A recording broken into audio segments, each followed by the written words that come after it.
Computer tells me.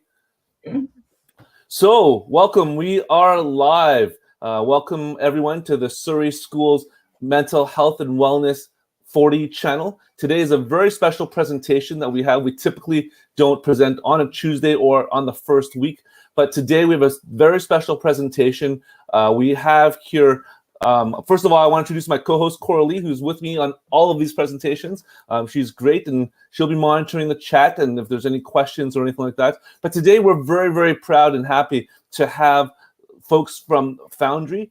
I don't know if anybody knows, but Surrey was successful in getting a Foundry location, and the PCRS, Pacific Community Resources Society, who the district is great partners with. We run many collaborative programs with them in schools. One of the crown jewels, I think, is the Trees program in Newton, where I'm proud to have teachers working with their outreach workers and their leaders and working with at-risk and vulnerable youth. So PCRS is a great partner of ours, and we're so happy to be able to host them as they present with Foundry BC on what Foundry is and what its role will be in Surrey as it pertains to mental health and wellness. And as we're going to try and end by 4, but if anybody has any questions, please ask it in the chat. Coralie will monitor it, and we'll try to find some natural breaks to be able to answer some of those questions. But first of all, I'm very proud. I'm going to use the word proud, Jen, because I worked with you at Trees, and now you're the manager for Foundry for PCRS. And I'm so happy you're in this role. I'm just going to introduce you as someone that I've worked with for years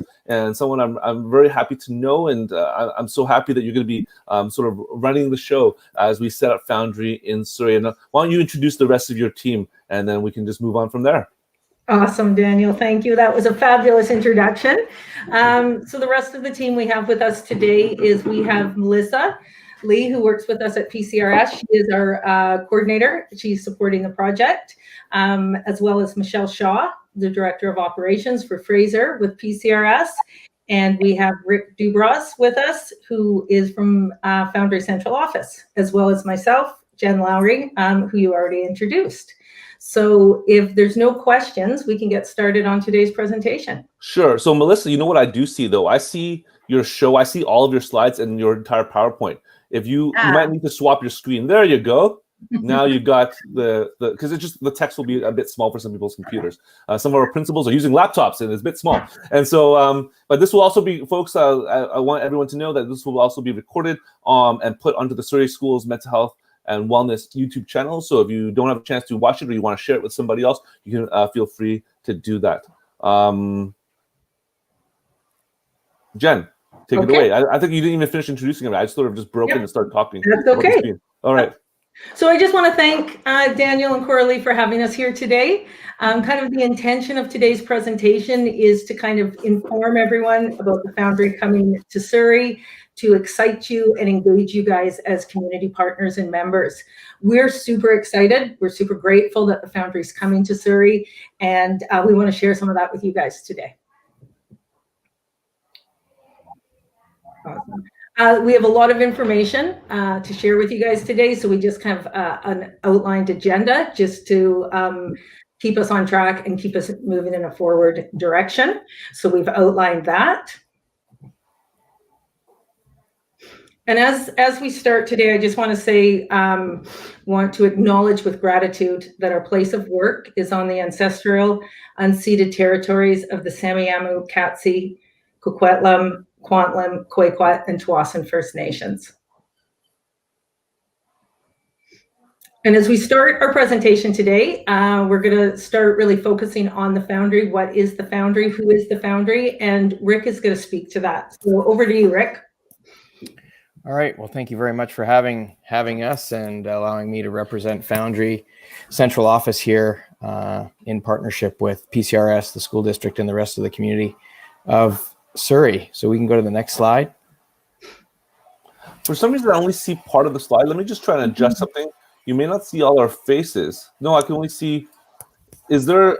I know this is being recorded, but I just want to make sure we see the whole slide. Is there something we can adjust on the slide, Melissa, you think? Right now it's on full screen on my end. I can only see, because do you see a cutoff slide, or is that I'm the only one that sees that? No, there's a cutoff slide. I wonder if you could make it a bit smaller, Melissa. Maybe 75%. Or we could just do it this way, and if you just shrink your screen, I don't know.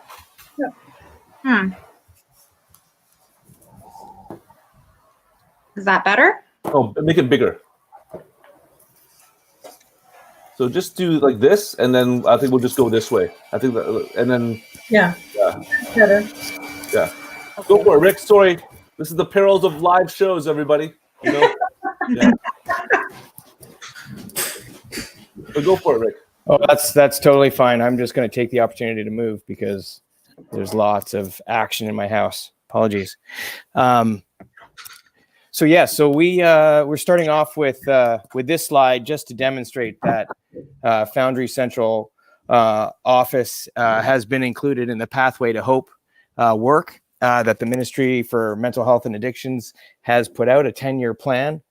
And we've been very fortunate to be supported firstly by the Liberal provincial government in the early stages of the work, and now the NDP government.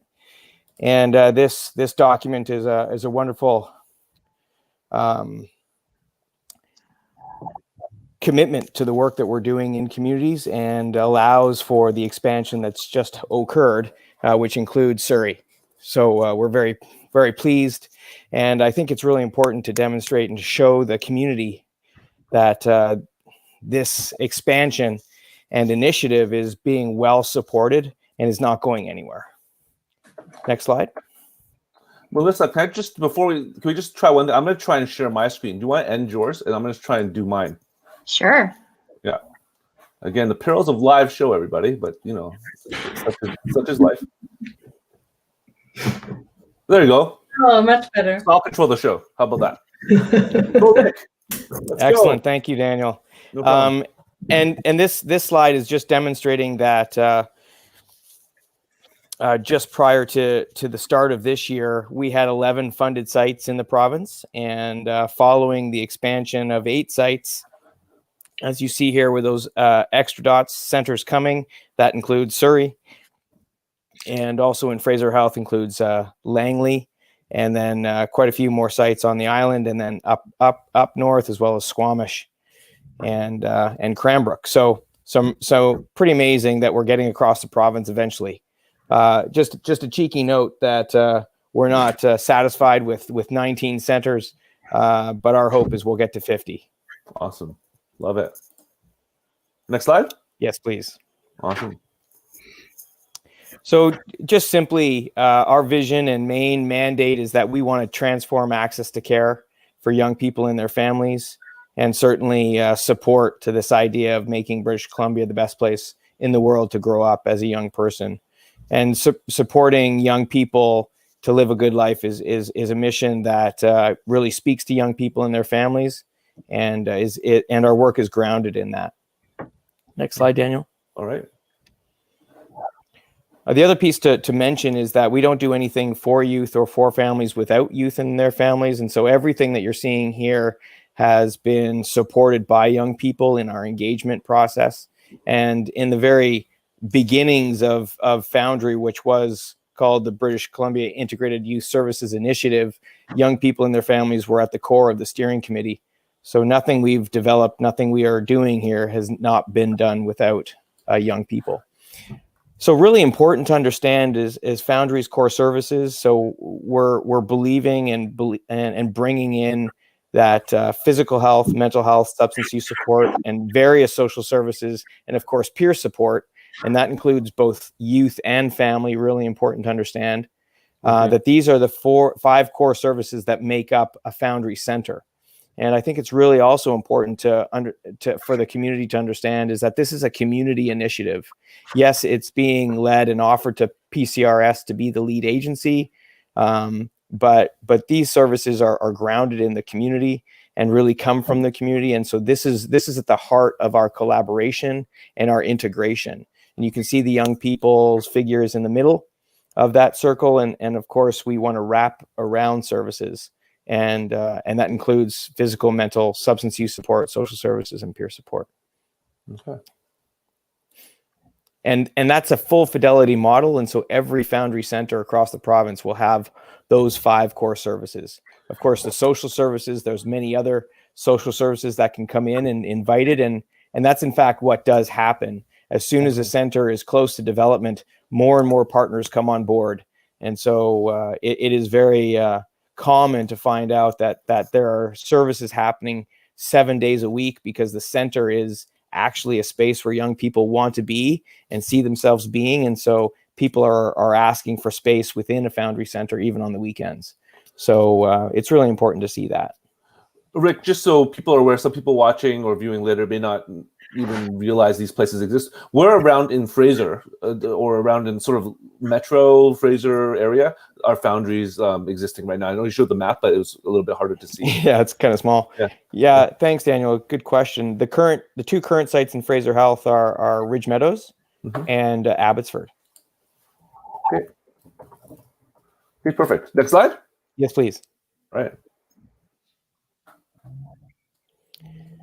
And one of the other hallmarks of a Foundry model and a Foundry Center is that we believe in making sure that we integrate our step care. And so the idea is that we want to meet young people and their families where they are currently at, and the services that they actually wish to engage in, all the way from active engagement, from all the way to high intensity. And so the idea is that we want to match services where young people are at. And it also means that we're matching those services for the needs of the young person, so that if they want active engagement and want to attend a group, but we in fact believe that they need higher intensity services, we can recommend those services, but they don't necessarily get referred to those services immediately. They wait until the young person or their family is ready for that service. And so that's a kind of a negotiation and collaborative process with the client. And we match those services in, and we can move up, or we can step up care as is needed and as is recommended by the young person and in collaboration with them, or that's recommended by the service team. And so all aspects of the five core offerings, whether it's primary care, peer support, or social services, all fit within the step care model. I've heard you say, Rick, sorry, I'm a questions person. So I heard you say, Rick, a few times that the young person is driving it. Is that a core principle of Foundry, that the young person who is asking for the service is driving the need, like what types of service he or she or they want to receive? Yeah, I would say that our services, obviously some of the services that are being offered by various community partners may have different views on how they offer services to young people, but certainly I come from a client-directed and outcome-informed approach where what we offer a young person, they're wanting and being ready for. Sometimes young people come in and they're assessed right away, and they do long assessment forms, and it's recommended that they go right into heavy work, and they're not ready for that. Right. And so part of the collaboration and part of the client-directed service is that we wait till young people are ready for it and willing to accept it. You can't really support and help people who don't want the support. So it's important that they know that it's there. Lots of young people want to try things out, and then increase intensity as they get more comfortable. Absolutely. So much of our services are all about trust. And so we have to gain that trust, to gain that influence, in order to help support and at times direct clients to where they need to go. But that's only with a trusting relationship can we do that. Okay. And that's a big value for PCRS as well, which is why it feels like such a good fit for us and for the community. Yeah. Okay. Next slide, Rick. Sorry, and there is a question later on in the chat, but I think we can ask that Rick, a bit later, probably. Okay. I was just going to ask for questions. Oh. Rick, did you want us to wait on those until you're finished the next few slides? I can't actually see them on my screen. Is there a way for them to be populated, and then I can maybe match it as we go, or? Oh, okay. I'll read them out too. Yeah, if you want to do some slides, and then I can read those to you after. So the next slide is really part of the power of being a provincial initiative, and the idea of this type of program is that we're drawing data from across the province, which really allows us to increase power of understanding what's working and what's not working, but also what's what are young people dealing with? What are families dealing with today? And so this data is from May 2018 to December 2019. And you see that a huge amount of young people access services across the province. It also gives a very good sense of what services they accessed. And what's important to see, and what's classic about a Foundry Center, is that yes, you may have just over 13,000 young people who are attending every day, but that their visits are obviously more than just one visit, which is important to notice, but they're also accessing many more services. And so this is what's critical about a Foundry Center, is that some young people may come in for primary care. They may want to see the doctor for some sexual health help, or maybe, access some birth control or something like that. But after discussion with the doctor, other issues may come up, like maybe struggles at school, or struggles with friends, or perhaps even some curiosity about substance use. Well, then the referral, that person can be walked down the hallway to that clinician, or to that community partner. And so that's what it means when 13,411 young people access almost 71,000 services, is that they were actually able to access various programs within the one center. Okay. Yeah. Next slide. Please. One day we'll get this going. Like that, I just have to read your mind. Yeah, we'll get there, Daniel. So what's important about Foundry, and why they were very clear about the age range being 12 to 24, has been really focused on the key age groups where chronic and progressive mental illness starts. And so we're very focused on 18 to 24-year-olds. And you can see from this data that clearly we're hitting that mandate. But nowadays, as we broaden out throughout the province, we're noticing that our youngest age groups aren't engaging as much. And so some of our most most current strategies are to engage the 12 to 15-year-olds, because obviously we want to make sure that we're not waiting for crisis, that we're getting ahead of the curve. We're working upstream where people are wanting service before crisis, and so that's really important about those the blue. I think it's blue. I'm colorblind. Blue. Awesome.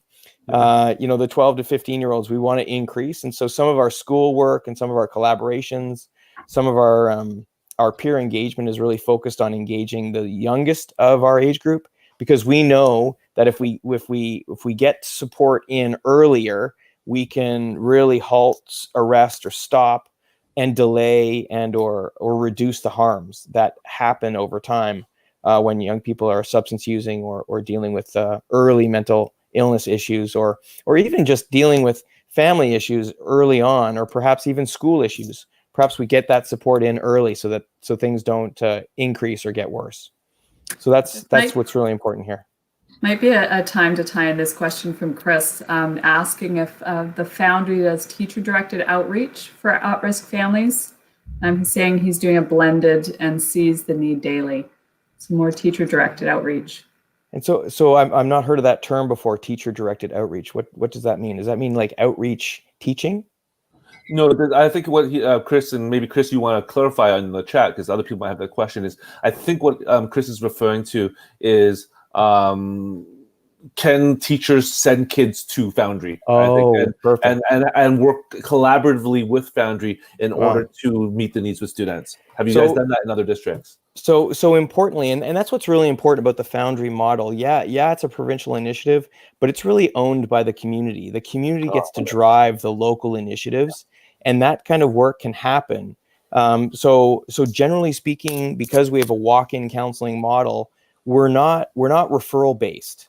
We don't expect clients to walk in with referral packages and so forth. It's really about walking in and getting service almost immediately. But that doesn't mean that teachers, school counselors, administration can't send kids and develop a relationship with the Foundry Center within North Surrey.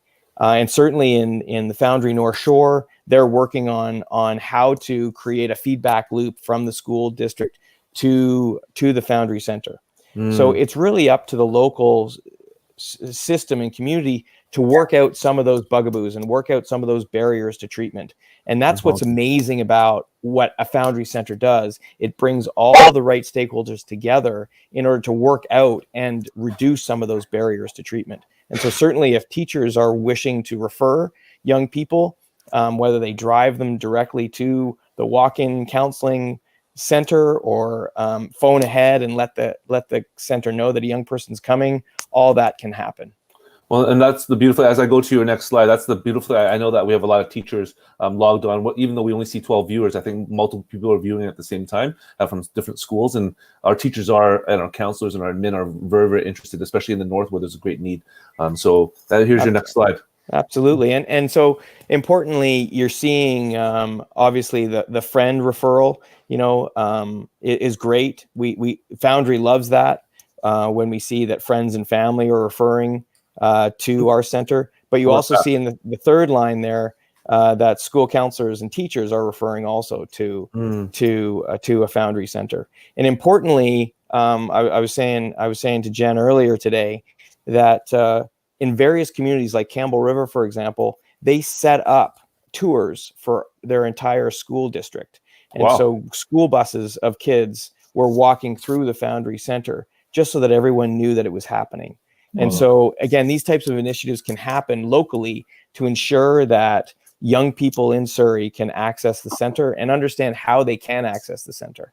So it's really, really important. And certainly that's why we offer a walk-in counseling model, which is very innovative. And the fact is that kids can walk in, get service immediately, and they don't have to wait, and they don't have to have a referral.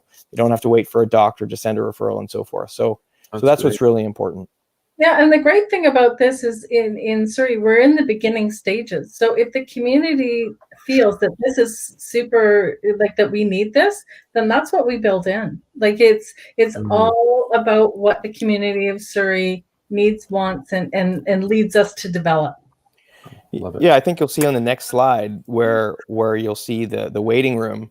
And most centers have a variation of the white walls and the lovely colors and the amazing furniture and the little lean-tos where young people get to hang out in a waiting room. But they all have that local feel. Certainly in the process in Richmond, it was all about young people feeling like they belong. And so all of the design, all of that work is done with young people and families. So that people feel like it's part of their community. Can I ask a question that I know that probably some people online are thinking? Because we do have a lot of elementary schools. We have many more elementary schools than we do have high schools. And I know the age 12 does hit the grade 7. But do you ever see like grade 6s, 5s? Again, in Surrey North, every community is different. But in Surrey North in particular, you do see grade 5s, 6s, 7s having mental health issues and needing services like this. Do you deal with younger ages, or is it very specifically the 12 to 24? Well, again, I think there's latitude there for the lead agency and the community to figure out how those relationships can develop and how those linkages can work. Certainly, the Foundry centers are currently funded for the 12 to 24, but that's not saying that siblings of 12-year-olds or 15-year-olds can access service. It really depends on how the local community sets up their Foundry Center. But I think also what this does is it gets the system of care to start understanding where the gaps are and how different systems can work with each other. And so part of this is not necessarily saying that the Foundry Center is the end all and be all, but everyone then starts to realize how the Foundry Center fits within the system of care in the community. And so better linkages are made, better bridges to services are made, and people get to know what other people's mandates are. And so that integration, that collaboration, that partnership is what then drives the better system of care.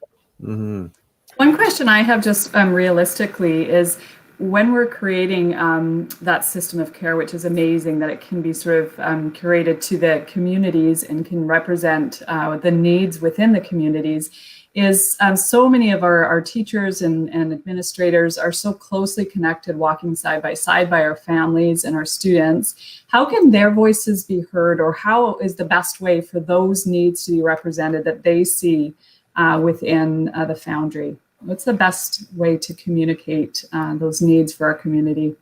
So the system, the governance system that you're kind of referring to, in the advisory, involves advisory committees.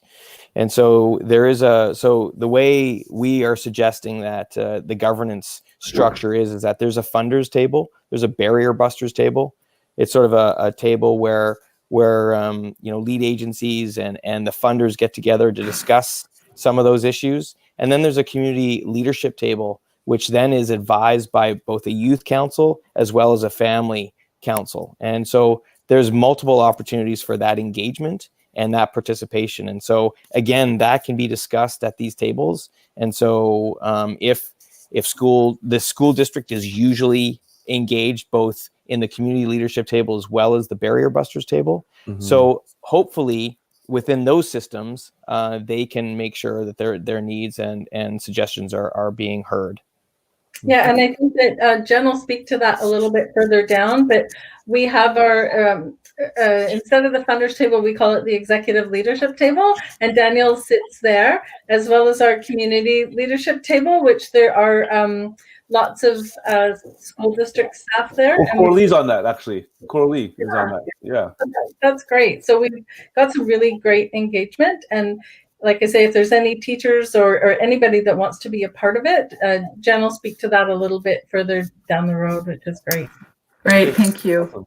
Yeah, no problem. It's a great question. Hang on, we'll get to one. Oh. Just back up one slide. Absolutely. Thanks, Daniel. So what this slide also is demonstrating is that obviously, in given the fact that we're in a pandemic and COVID occurred in March, Foundry Central Office had to continue to meet the need, and felt like a virtual center was necessary. And so that's what's occurred. And that virtual Foundry Virtual is operational right now.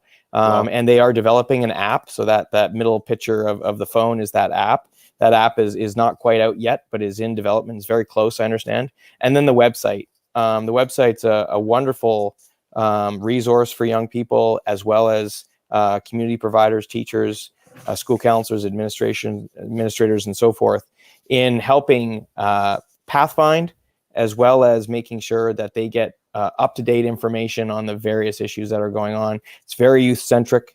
It is focused on the 12 to 24 range, and really, and what's nice is that our partnership with the British Columbia Children's Hospital that looks after our health literacy and health promotion and our website is really geared to around storytelling. And so you'll get to see a number of great youth stories on the website, and demonstrates our picture palette, our color palette, of course, but also is a lovely resource. Okay. So next slide. I think I'm on. You want the one after this now? Yeah, that's fine. Awesome. Yeah. Perfect.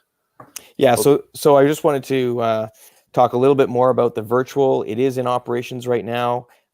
We are offering drop-in counseling. It's largely by appointment now, and there's a new setup on the website. There's peer support, and we are just launching some groups. And so the slide right after this demonstrates some of the new programming that's going on and our services available on the virtual. And so we're offering peer support both for young people and families, as well as drop-in groups and groups. And so I know a new Y-Minds group was just launched. Yeah, awesome. And the counseling is there too. So this is something that can be used and accessed by Surrey right now. And so it's just really, really important to notice and make sure that people are aware of. Awesome. And what's great is that after January, we'll be going 7 days a week. So there'll be much more access, and making sure that young people get access to services when they need them. And you mentioned Surrey could use it now. Oh, absolutely. Yeah, absolutely. This is a provincial initiative. So across the province, people are accessing this service. Corley, we should put this on our website so we have a Surrey mental health website as well. So, and we're building a better one. So this is great to know. I didn't know this. This is brand new. This is awesome. I love it. Yeah. So where this came from was MindCheck. You may have had MindCheck on your website, and when Foundry partnered with BC Children's, we felt like there was no need for two, and so all of the MindCheck data and text was transferred onto the Foundry website.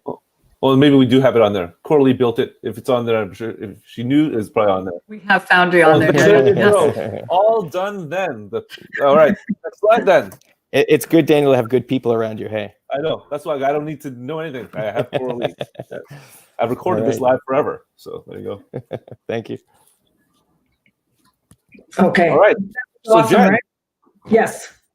So that was super informative. A lot of information. I think it's really important that people have a really a better understanding of what Foundry does, who they are, and what services will be provided in community. So now I'm going to kind of like transition us a little bit and talk about PCRS a little bit, Pacific Community Resources Society, and what our role is in supporting bringing the Foundry to Surrey. So next slide.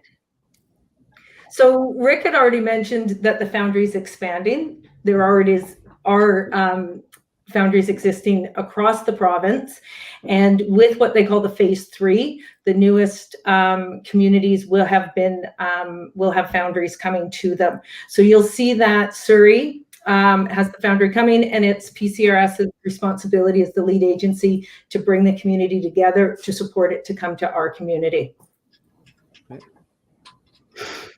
So a little bit about PCRS.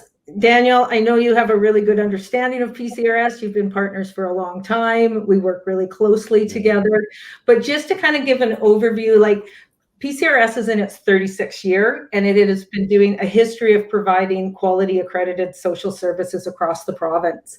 This includes education, employment, housing, mental health, substance use, youth and family support services. And I think what's really important to kind of note about PCRS and how we exist, is specifically in Surrey, is that we do have a belief in providing our services in that one-stop shop, one-door access for our young people. We do that in our hubs. So you're really familiar with the Newton Youth Hub, and that's where Trees is located, having multiple services for young people to access. That aligns really closely with how the Foundry supports young people as well. The other thing I just want to talk about in all those services PCRS provides in the community, it does those in partnerships with other community agencies and community partners. So we have a long history of providing really important, diverse programs and services to our young people and families through partnerships.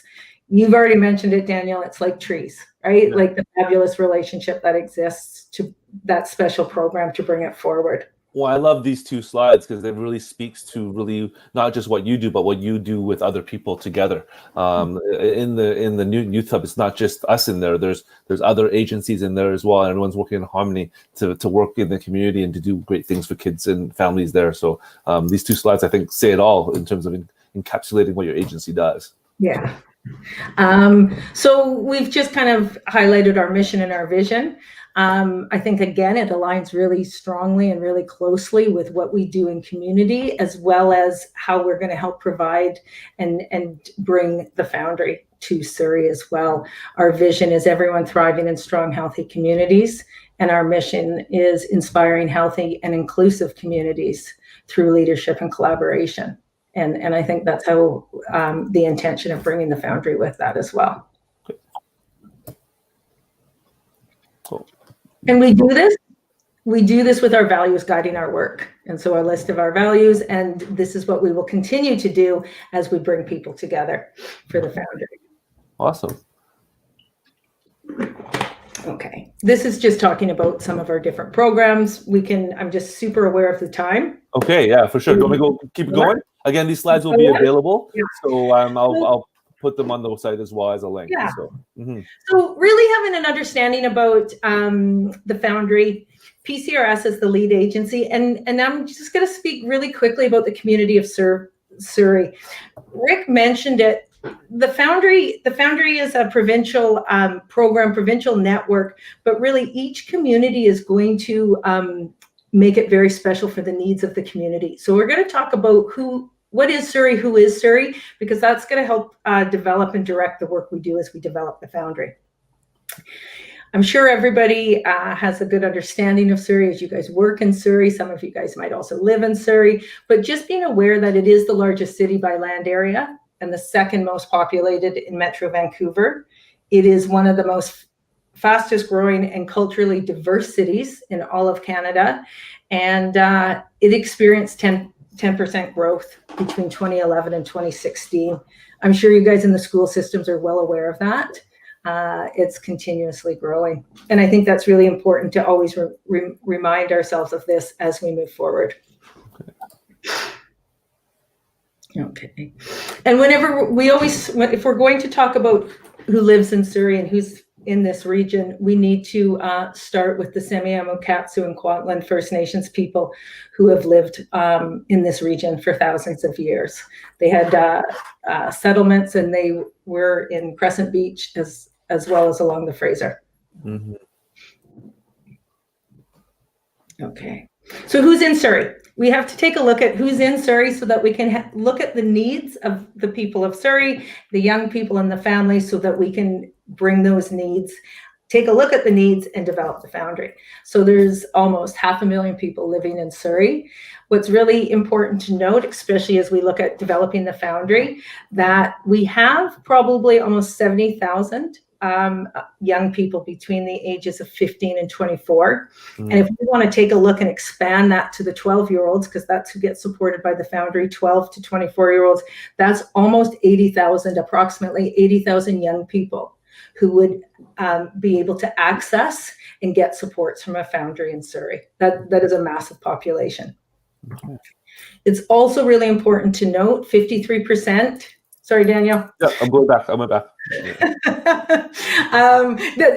43% of the total population is represented by immigrant residents. And so that's also really important to take a look at, as well as over 13,500 folks identified as Aboriginal. So that would be First Nations, Métis or Inuit as of the 2016 census. So the reason we're taking the time to look at this piece is this is who Surrey is, and this is what needs to be represented as we build our Foundry. Okay. Okay, so now we're going to transition a little bit.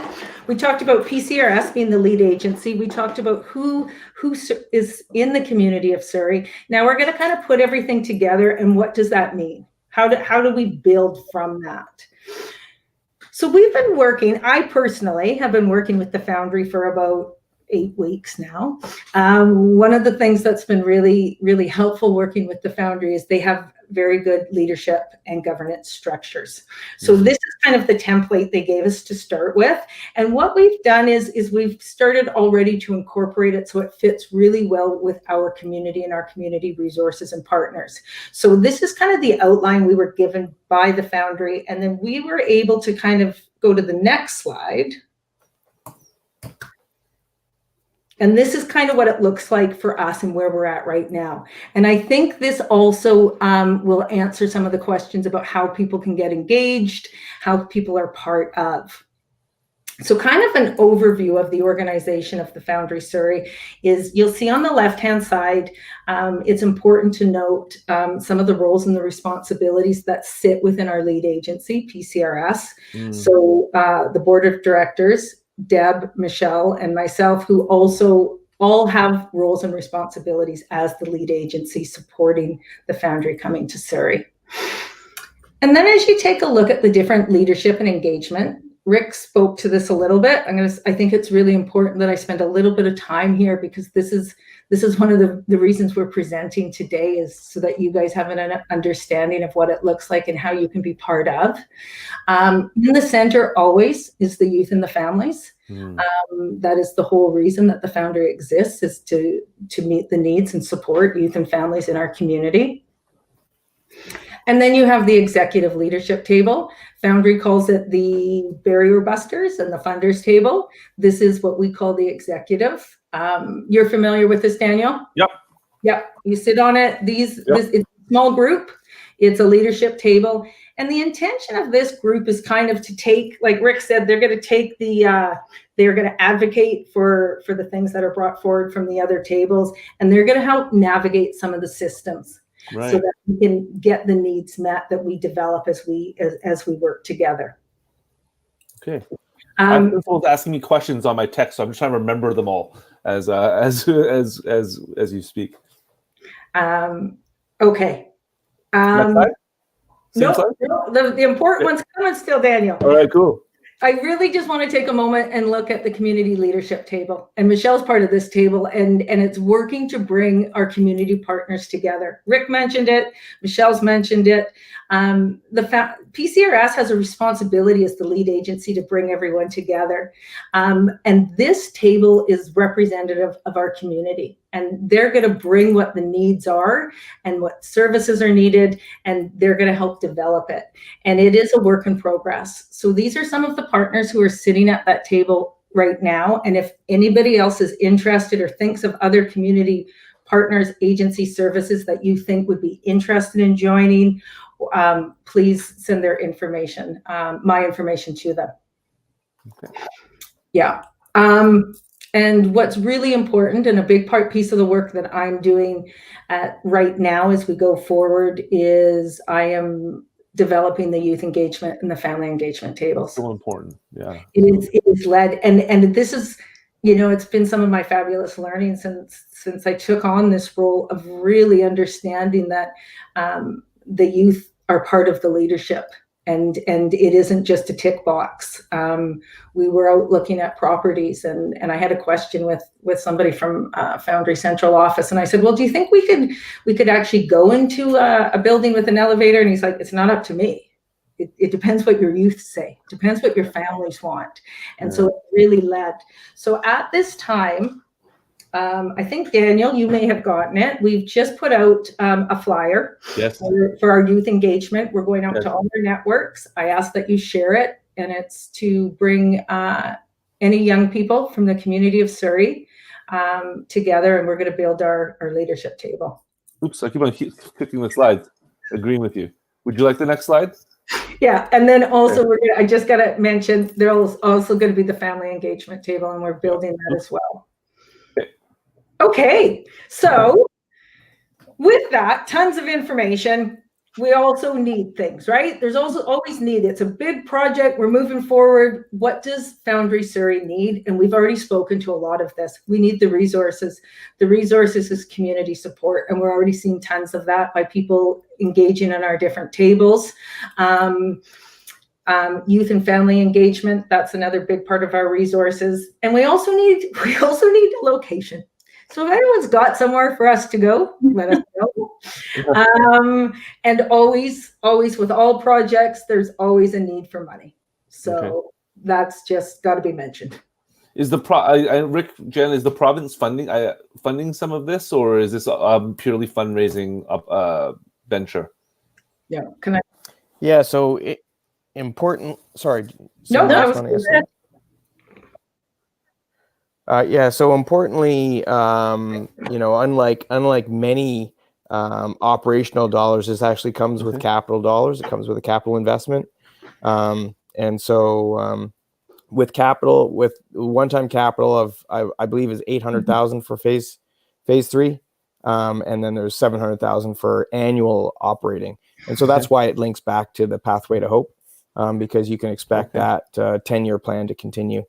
And so, it's a big investment, but certainly the more money you can raise, the better, because usually when you're building, that's when you can raise the most money, and then you can build in innovation, and you can bring in those services that fill gaps. So that's what. Next slide, Jen. Yeah. So we never have to rehearse the slideshow thing. So. We did. Yeah. You can go to the next one. Yeah, this one, next one. Okay. Next one. Keep going. Okay. And just, back it up. Right. There was a question about timeline, Brian Tate. So we can. Well, that's the next slide. So perfect. Yeah, just talking again about how to get involved and what we need. It's not a want, it's a need. We need everybody in community involved, and it will look different ways for different people. So if as we go forward with the work, we're not quite there yet. That community engagement table, we're going to have working groups developed off of that. We're going to look at different services, gaps in services, and how we can get that supported through the Foundry. We're going to continue to engage people in community by doing presentations. I think it's really important as we move forward to inform and engage people. So if you guys think of any community presentations that would be valuable, let us know. And just start talking about it. You know, like, I think it's really important that the questions are asked and we start looking at it. You're going to see on the next slide, and start engaging in the Foundry now. And I know that you guys have it on your website. The virtual services that are being offered right now is a fabulous resource for young people and their families, and start engaging in that piece. It'll give folks a really good understanding. It'll give them a resource, which is really important, and also a really good understanding of what the Foundry is and what it can be for our community as we go forward. Perfect. Well, at the bottom of this link, on the YouTube link, I'll put whatever information you asked me to put on there, plus a link to the slides, so that people, if they're interested, can get engaged. Now, here's the next slide on answering Brian Tate from Guildford Park's question about timeline. Here's a timeline, Brian Tate. Yeah, this is we've included the timeline because we wanted you guys to know. We think we're moving pretty quickly at the beginning here. The decision came out in the summer. That the Foundry was coming to Surrey, and we've just really started our work, and we've been working really hard the last 8 weeks. The executive leadership table has been developed. We've started developing the community leadership table, as mentioned, and we're just in the process of doing the youth and family engagement. We want people to be really aware we're at the beginning of the engagement process, and that it now is a great time for people to get involved. And then you see that there's quite a bit of work to be done in the next year and a half. There's lots of work: site prep, community engagement, program development, fundraising will be continuous. And there is a goal that we are ready to open the summer 2022. And that's kind of what we're keeping in mind, and we will see how we do as we keep going forward. Okay, that's great. Yeah, as Jen said, I just want to interject because I think it's really important. As community lead, it's really our job just to steward and facilitate and just hold space for the community to come together and develop this as a whole. Like it's really, I just can't stress enough that it's so important for the community and our families, young people, everybody to be involved so that this service and this Foundry for Surrey reflects the needs of the community. Yeah. It's just so important. So this information I'll post, but I think, Jen, I'm just conscious of time. If I just want to interject here, if anybody has any questions, or Coralie, I know that you might have had a question or two, possibly, but it might also have been answered. If anybody has questions, you can ask it now. Are people good to stay on just a little bit past 4? Everybody here online, in case people have questions. But I will post this information, Jen, I hope that's okay, on the bottom of the YouTube link so that people can see it, as well as the link to the slideshow. And if anybody has any questions for Jen or Michelle, Melissa hasn't had a chance to speak. I am way less talented than her. This would be much smoother if she was doing the slideshow, just so you know. Or for Rick, please ask it now. You can either text me if you're a principal in the school and have my number, or ask it in the chat, or Coralie, if you want to start us off with a question. If you had one that wasn't already answered, we could do that as well. There's lots of information here. Thank you for all that you have presented and being so thorough. And I'm just going to open it here for anything in the chat. My questions have been answered. Okay. Is there anyone that has questions they want to ask the team here? Actually, I have a question that's coming up. Is if someone knows that they have a space that could be of interest to you, like, they just contact you? What's the best? Okay. Yeah. Okay. Any other questions from anybody else?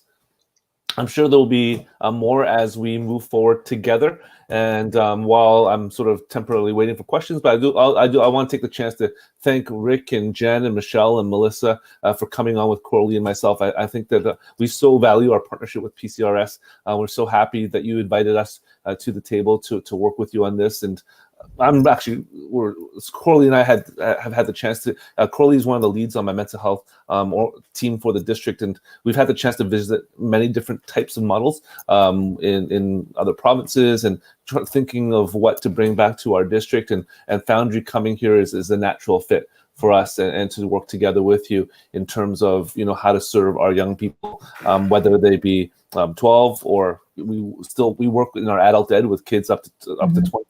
We're going to be launching a program with our adult ed Invergary Adult Education and Queen Elizabeth Continuing Education. We're launching that in the next few months for at-risk youth who are adults, and so this is such a natural fit for our district. And we just want to thank you for your work, Michelle and Jen and Melissa and Rick, for all that you're doing to just make this a community space to serve our most vulnerable people. And I just want to thank you for that and all that you're doing, and all the energy that you're putting in, especially during our new normal COVID times. It's hard to meet all the time and go on teams and get fundraising happening.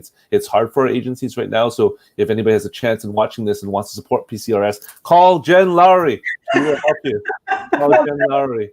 Yeah, no, thank you, Daniel. It's been a pleasure, and we so value our partnership with the school district. We really do. So thank you. Okay. Well, without any further ado, again, I will post everything. I'll have the slides available. I see no more questions. I'm going to thank everybody. And Coralie, are you good? Do you have anything else to add, Coralie? No, I just appreciate this continual collaborative work, and we're excited what's to come. Thank you. Okay. Well, Thanks so much, guys. With that, this will be recorded, and I want to thank PCRS. Oh, here's one last question from Brian Tate from Guildford Park Principal there. Who would typically be in the Foundry terms of service? Is it a one-stop shop? Is it 7 days a week? Is the building, would it be open all the time? And those are great questions, Brian. And that just depends on what the community wants and what the community decides to develop. Typical services in a Foundry are everything from, you'd find doctors, social workers, mental health workers, child care counselors, drop-in teacher space if we want that in Surrey. It just depends what we want to create. So we would welcome your input on the community planning table, Brian. There you go. Brian Tate, call Jen Lowry. Call Jen Lowry. There you go. But anyways, thank you all for coming. Don't leave me. I'm going to end the live broadcast, but don't leave so I can thank you personally as well. Okay, so everyone watching, thank you so much. This will be saved onto our YouTube channel. Appreciate you logging into Surrey Mental Health and Wellness 40. Please log on next week as we talk about how to keep our kids safe and thriving in COVID-19. We're going to be speaking with an art therapist next Tuesday, not Wednesday because it's a holiday. So tune in next week, everybody. And thank you to all our guests today. Have a great day. See ya. Bye, everyone. Bye-bye.